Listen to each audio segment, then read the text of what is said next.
est-ce que tu te sens souvent fatigué puis complètement démotivé?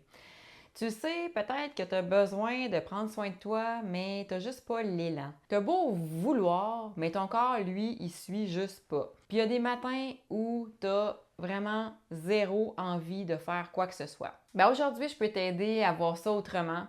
Puis surtout, je peux t'offrir des pistes concrètes pour retrouver ton élan. Puis ça, même quand tu es complètement à plat.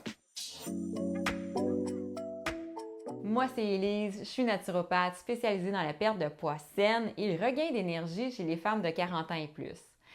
Je t'aide à retrouver ta vitalité sans te compliquer la vie ni te priver grâce à des habitudes saines adaptées à ta réalité plutôt que le contraire.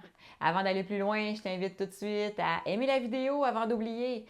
Commente-la aussi à tout moment, puis partage cette vidéo-là à une amie que ça pourrait aider ou à quelqu'un de ta famille. Puis aussi, n'oublie pas de t'abonner à ma chaîne si ce n'est pas déjà fait. Je partage un nouveau contenu à chaque semaine. Mon premier conseil, accepte le creux au lieu de le fuir.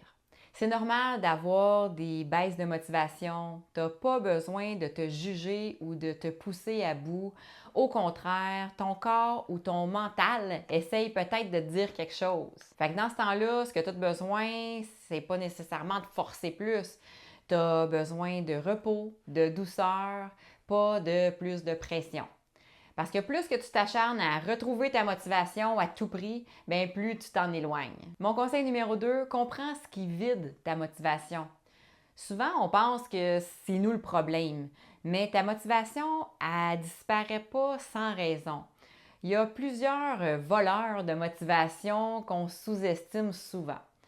Comme par exemple une fatigue accumulée à cause d'un sommeil non récupérateur, une charge mentale trop lourde, des attentes trop élevées envers toi-même, un rythme de vie qui ne te laisse jamais respirer, des routines qui t'ennuient ou qui sont juste plus adaptées à ta réalité. Puis, il y a aussi les hormones.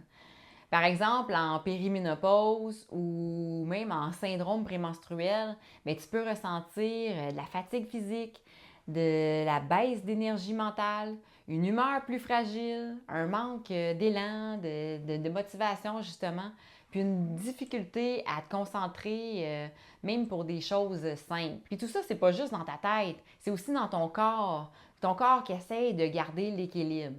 Donc non, tu n'es pas paresseuse. Tu es en train de te battre contre un corps qui demande juste un peu plus d'écoute. Mon conseil numéro 3, reviens à l'essentiel, pas à la perfection. Fait que quand tu es démotivé, cherche pas à tout faire comme avant. Commence petit, simple et faisable. Ça peut être une marche de 10 minutes, un repas un petit peu plus nourrissant, éteindre les écrans 30 minutes plus tôt ce soir, respirer profondément 3 fois juste entre 2 tâches. Tu n'as pas besoin de plus de motivation pour recommencer à prendre soin de toi, tu as juste besoin de faire un mini pas. Mon conseil numéro 4, nourris ta motivation au lieu d'attendre qu'elle revienne toute seule. La motivation revient rarement avant l'action. Au contraire, elle revient souvent grâce à l'action. Pas nécessairement une grosse action, mais une petite action qui te fait du bien. Puis plus tu ressens un petit mieux-être, plus tu as envie de continuer puis de répéter ça. Donc, au lieu d'attendre un déclic magique, crée un petit moment de satisfaction, de réussite ou de douceur. Donc, en résumé, accepte le creux au lieu de le fuir parce que vouloir forcer la motivation quand ton corps dit pause, ça fait l'effet inverse. Comprends ce qui vide ta motivation. Est-ce que c'est de la fatigue? Est-ce que c'est de la surcharge mentale? Est-ce que c'est les hormones? Est-ce que c'est des routines qui sont non alignées? C'est pas toi le problème. Reviens à l'essentiel, pas à la perfection. Un micro-pas vaut mieux qu'un gros plan que tu feras jamais.